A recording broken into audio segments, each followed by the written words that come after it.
So awesome. We're live with another Fireside chat, this time with Rešad from Ministry of Programming. And we just got out of a workshop with some companies, some entrepreneurs, where Rešad got an opportunity to share a lot of his experience with working with 80 plus startups and helping them extend their teams, design software and develop software.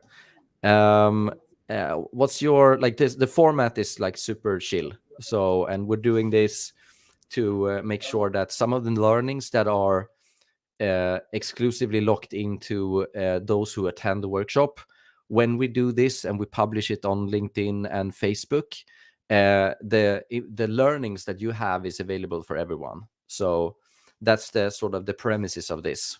And sometimes it's just my mom tuning in. Sometimes we have more people. So let's see what happens today. Okay. Yeah, let's do it.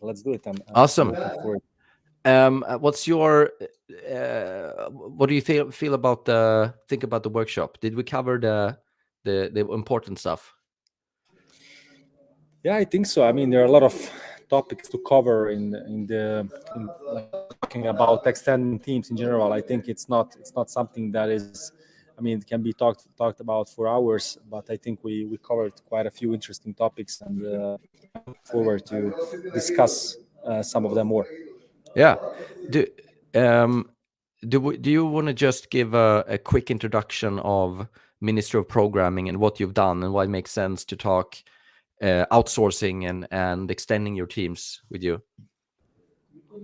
Yeah, sure. So we are a startup studio from Eastern Europe, from Bosnia and Herzegovina, that has been in the startup world for almost 7 years now. And we have worked with over 75 startups in different models. So we have seen a lot of different things.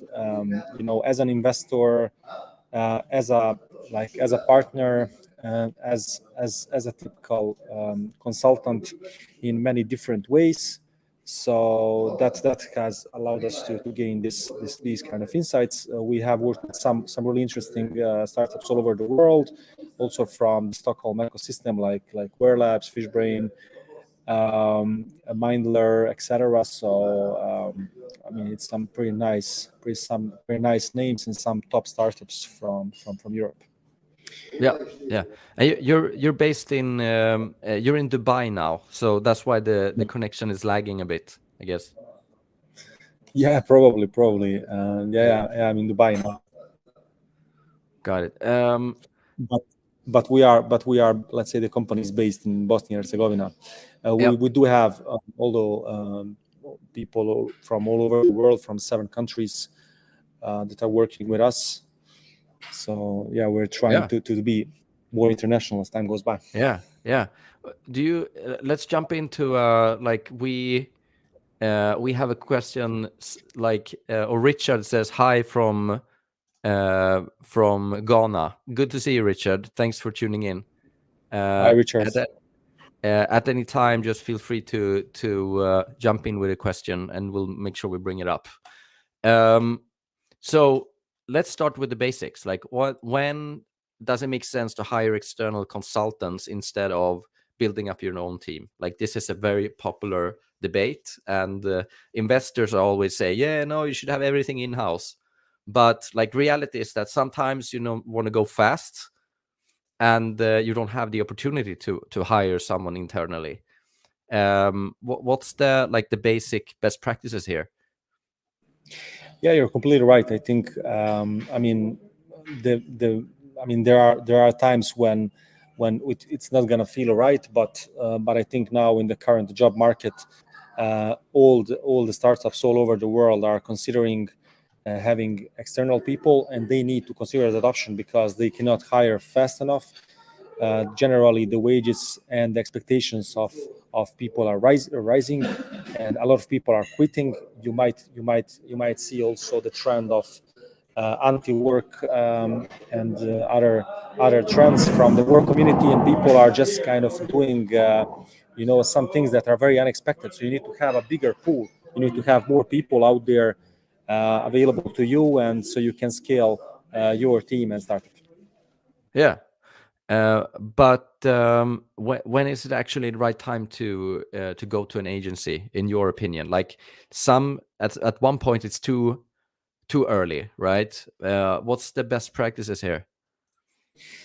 So the right time is when it feels there is a right time, but I would not advise to go, let's say, to a design because that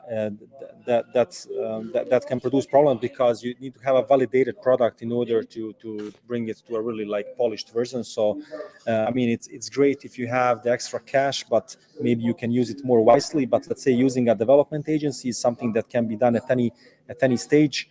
And you can make an experiment, for example, with 1 or 2 people and see how it feels to work with an external team. And usually it's quite easy to upscale and downscale. So then you can if you don't like it, you can always revert to a different model. Yeah. But it's good to try it out. And also in Sweden, for example, since we're like based in Sweden, the legal aspects of hiring someone is quite complex, right? Versus getting an external consultant. A contract with an external consultant can be ended in a smooth way. Where versus if you're hiring someone, they are also under the laws of the Swedish employment law. So that's also an important aspect to take into consideration. Yeah, we have Yeah. witnessed a couple of cases. We witnessed a couple of cases exactly as you described, where like let's say if there is a problem with the internal employee, they would either sue the company or and all of that would go in the background, obviously, and a lot of people would not even know about it, but it would create additional overhead for the entrepreneur. So this is something that a lot of people don't consider when they are thinking about having, let's say, a full internal team. It's you are going to have much more limitations. You're going to have a good team, you're going to have a good culture, you're going to be able to build something great. But also you need to think always about, okay, maybe I should have also like a smaller part of the team on some other side, and in order to have more flexibility with the contracts and letting people go. Because in the like timeline of a startup, let's say, developing, what happens is that sometimes you need to upscale, sometimes you need to downscale. So and it's very hard to let people go by just saying, hey fellas, we don't have enough money. We are raising the next round, and maybe we're going to survive for the next 9 months. So what you're going to do? I mean, you cannot lay off everyone and then re-employ them after that. So let's say, especially in the beginning, it's important to use the resources that you have wisely, and to have a combination of internal and external. Yeah, and we also discussed like risk connected to outsourcing, right? And you gave an example of a worst case scenario where code base was completely out of the control of the actual startup, right? And we had another example of an outsourcing firm that stole the code base and started and basically cloned the company and started selling services to others, right? Obviously those are outlier cases, and hopefully not that often it happens, but like in terms of best practices there, what do you want to say when it comes to making sure that whenever someone engages with an agency that will get access to the code base, how do you keep your company and your intellectual property safe? Yeah, I mean, I would not say that these cases are happen very often, as you said, as you described. They happen actually very, very seldom, and it's not usual to have, let's say, a malicious counterpart or something like that. I mean, we personally never had anything like that in our 75 experiences. We never had any like fraudulent case, but sometimes let's say the code was not shared by some of the partners, So, and this is something that they had the right to do based on the setup, based on the agreement. So I would say, as a good practice, it's always good to have full control over your technology, because that is going to help you move the company forward without rewriting the whole code base at some point, obviously. And just if you don't have a CTO, look into having an advisor that is more technical in the beginning to look into your state of the tech, and to give you an assessment, maybe every month or something like that, and just to be able to control fully your journey. So basically, if you don't have the internal experience yourself, you need to have someone involved that could make sure that you're making smart decision when it comes to the code base. Is that correct? Certainly. I would say that it's like 50-50. Like 50% of the startups don't have that person, like in the beginning. 50% have already a really experienced, either a co-founder or an employee that is acting as a tech lead or a CTO of some sort or whatever, that is able to tell you about this specific thing. But obviously, it's your core. It's your core of the product. It's the core of a technology company. So you need to have full control. Yeah. Do you feel that I have a somewhat of a like noticed at least one pattern, that if I don't have the internal, if the startup doesn't have the internal technology experience themselves, the request for the development to a studio is always worse than if they would have the internal experience themselves. Have you noticed that pattern as well? The better they know technology themselves, the better the collaboration is, or is this just something that like I made up? Yeah, I think that every team should have control over the technology in the core team, in the like. And I mean, it doesn't make any sense for not having that, because and I agree with you, the collaboration is going to be better if somebody from the internal team knows what's happening on that front, instead of giving like full control to an external partner. It's going to help you understand better, because I mean, you might be thinking that you're building just some features that somebody is going to code, but eventually those features are going to become really important, and your level of understanding of all of that and how it is connected to the business is going to be beneficial and very, very important in the subsequent stages, after, let's say, after the initial phases. Yeah. Another question is regarding, we talked a little bit about pricing differences, right? There are still misunderstandings that all outsourcing is like by default cheaper than if you hire someone internally. And obviously there's some regions that are like have almost as high salaries as the big cities. Could you just give a quick comment on like how that landscape looks as you're looking to hire consultants externally?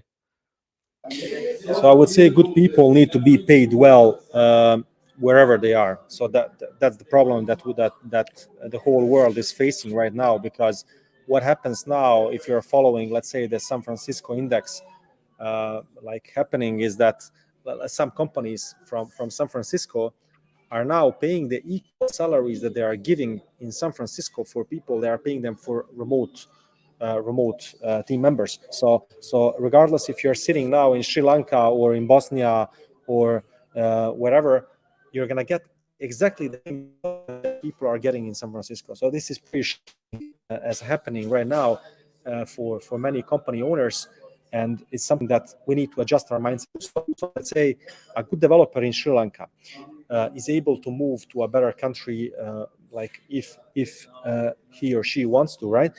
and you need to understand that it's not like in the old times when you were looking into like an external partner, and then by default everything is cheaper. So I think now it's becoming more about the flexibility part. So sometimes it's even going to be more expensive to hire an external consultant in another country than hiring it locally. But you cannot hire locally. That's the problem that you're facing. You cannot find that iOS developer. You need to look for the iOS developer, I don't know, for 6 months, 1 year, while you can get it, I don't know, in Sri Lanka 1 month, and that person is really good, equally good as the one that you're hiring locally. So that's the thing. So you need to act fast to hire somebody, sometimes not looking into the cost. You're looking at the benefit for some amount of time until maybe you replace that person, or maybe you even keep it, maybe you keep it as part of the team. Do you think that, let's jump to another topic regarding, like, everyone knows what's going on in Southern Europe right now in Ukraine. Do you have obviously they many companies here in Sweden, and I'm sure you have in your employee network as well. Many people are now, for the first time in their life, having employees that are in very bad situations based on what's going on now in Ukraine. What's your do you have any thoughts or feedback or tips on how to navigate that? Because like many Swedish founders, we never experienced such an environment. And how like, you have 200 people, what's your go-to solution now to keep people as safe as possible, but also supporting them?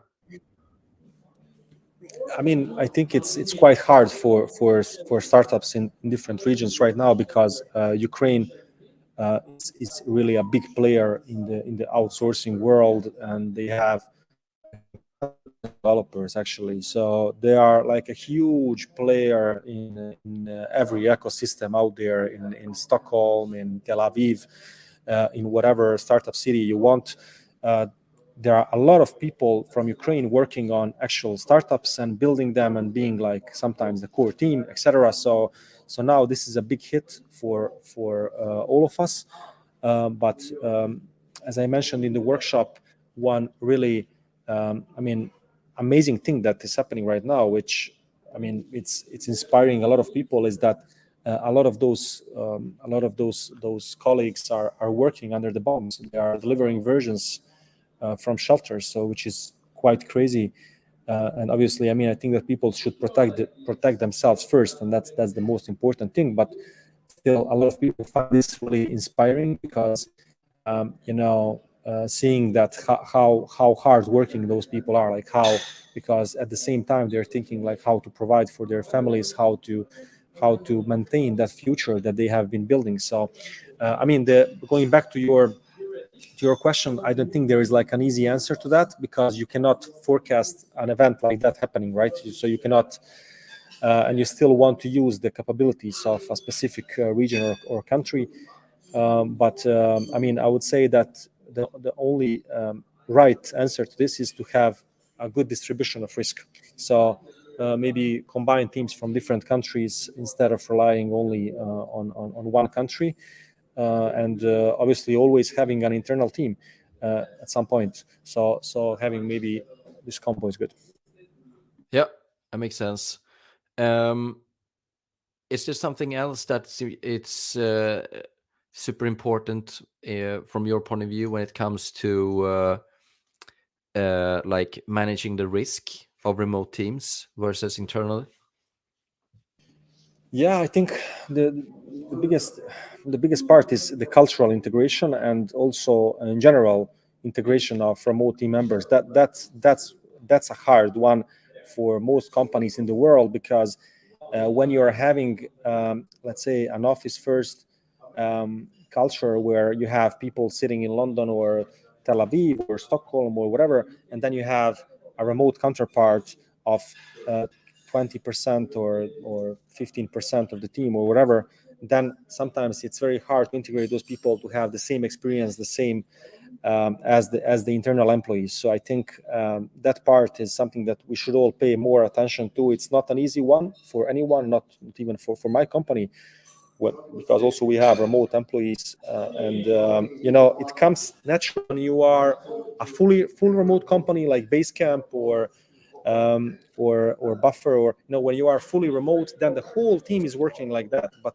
when let's say me and you were sitting in an office having coffee each day, going to lunches together, me and you, Katrine, whoever, and then you have maybe a couple of people somewhere else, then maybe they don't feel that nice vibe. We still need to find ways to integrate them, and we need to find ways also to understand them and the differences, and the cultural differences, the religious views, because sometimes maybe a colleague member is going to want to have a Friday prayer, and it's going to feel strange for some parts of the team. Maybe in some parts of the world, people are not going to be so open in the communication, so we need kind of to open them up with some activities, etc., to give feedback, to talk with us, to work together, to be more open, etc. Exactly, because some nations are more individualistic, some nations are more they like to organize themselves like in collectives, in groups, etc., and then they give feedback as a group. So read up front on different nations, and it's not like a bad thing. I think it's a great thing. Just you need to be aware of it. Yeah. Really good input. So to sum up, have an open mind, I guess, and make sure everyone feel part of the team. Exactly. Yeah. If there's anyone that want to jump in with a question from LinkedIn, happy to answer them. Happy to bring it up. Otherwise, I have a final question for you, Rešad, regarding payment for studios. We talked a little bit about sweat equity. We talked about traditional equity solution in actual investments, like a venture studio. But we also talked about payment, hourly payment, retainers, project-based payments. Like, what's your most favorable preferences there? Like, if you put on the startup hat. Yeah, for startups, I would advise to make it as simple as possible. If you talk with a high-end consultant from Deloitte or a similar company, obviously their models are much more advanced, and as a company they needed to come to that point. But as a startup, you need to make stuff always as simple as possible. You don't want too much overhead.